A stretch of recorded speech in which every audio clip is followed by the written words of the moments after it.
So the prevailing theory of the Big Bang is that out of the Big Bang doesn't arise just a single universe, but many universes.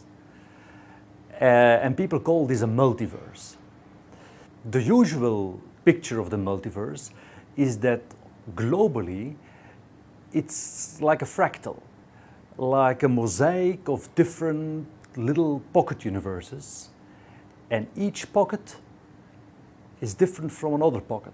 The problem with the multiverse is that it doesn't really predict very much about our own universe. In a multiverse, everything is possible, somewhere. Therefore, a theory of the multiverse, doesn't say very much about what we should observe in our own local observable patch. Our new theory fixes this by essentially reducing the vast multiverse to a much more manageable, smaller, smoother universe. Our new theory is based on a technique which we have borrowed from string theory. And that seems to imply a much more manageable global structure of the universe, in which regions can differ from each other, but not at all as much as in the old theory of the multiverse. I think the key point about our model is not so much that constant density surfaces in the universe are finite, but rather that the variation in the multiverse is restricted. In other words, that the range of different pocket universes is much smaller. That makes the cosmology based on our new theory a lot more predictive, a lot more stronger as a scientific theory. And therefore, ultimately, we hope, testable. Now, it remains very subtle to test a multiverse theory, or to test any global theory of the universe, because there will always be regions or patches or histories of the universe in which we can't be. So any falsification of a multiverse theory or a global cosmology must take account of the fact that we are inside the universe. We are part of its history. We are not just somehow outside the system and looking at it. No, we're part of reality. This is very different from other scientific disciplines. It's a very subtle point, with a lot of debate about it. And it's extremely difficult to implement if the multiverse is truly infinite.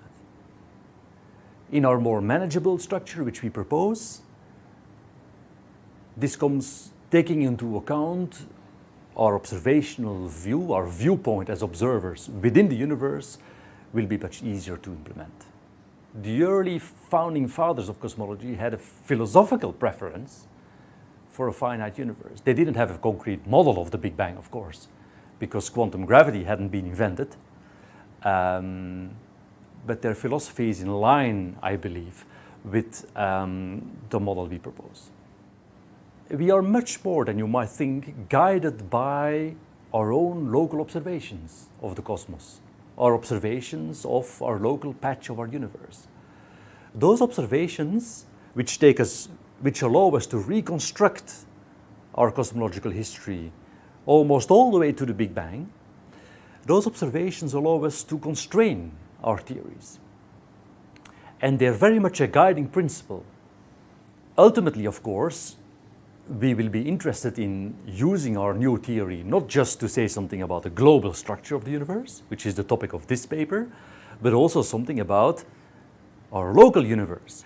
The most promising observable when it comes to our local universe are probably gravitational waves. Gravitational waves not from the coalescence of black holes, but gravitational waves that are probably generated at the Big Bang, basically. The creation of space and time goes together with the generation of gravitational waves in our theory, and perhaps the detailed pattern of those gravitational waves will give us a key signature of our model. Those gravitational waves are out of reach for the LIGO experiment because those gravitational waves have a very low frequency. But the main European experiment to measure gravitational wave, the LISA observatory, which will be a space-based gravitational wave observatory, that should be ideally suited to capture those gravitational waves from the Big Bang. Every cool paper goes together with the eureka moment, right? But unfortunately, for this paper, it happened quite a while ago. I think it happened roughly 3 years ago in Cambridge, when I was working with Stephen on sort of the first explorations of our new viewpoint of cosmology. And we stumbled upon this observation that it drastically changed the global picture of our universe. But we waited with publishing this because we first wanted some more evidence to support this conjecture. I applied for an ERC because at the time, 2-3 years ago, I had a rough idea of this new kind of cosmology. But there was a lot to work out. There was a lot to explore, and I didn't know where I would end up.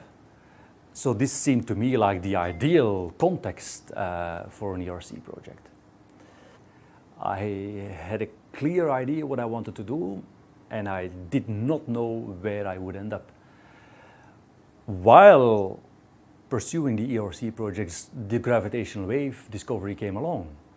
But those gravitational waves, as we discussed, will ultimately be the prime observable that I'm aiming for, so everything is nicely coming together on that front as well. This is fundamental science. I cannot predict what eventually comes out of a cosmology, but everyone is interested in the universe, so that seems to me good enough reason.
In fact, the Quran also swears that this will take place when the world ends, when it says, "It is the day when people will be like scattered moths, and the mountains shall be as loosened wool."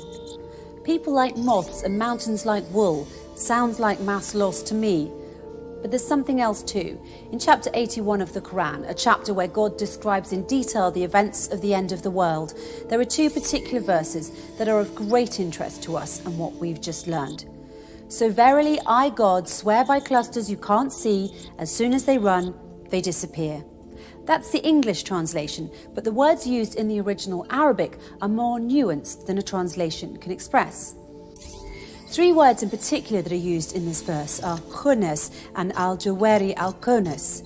Khunes refers to something invisible, and al-jawari means something that is running. Al-kunes refers to something that disappears and returns back to its original spot. So if you put the three words together, we're talking about invisible clusters that run and that disappear almost as soon as they appear. Almost as soon as they start running, they stop and disappear. So what are these clusters that the Quran is describing? They're none other than the infamous and elusive Higgs boson particles, which explains why the end of the universe will come about not due to volcanic activity, meteor showers, or an asteroid hitting the Earth, as NASA claims. The universe will end due to mass loss.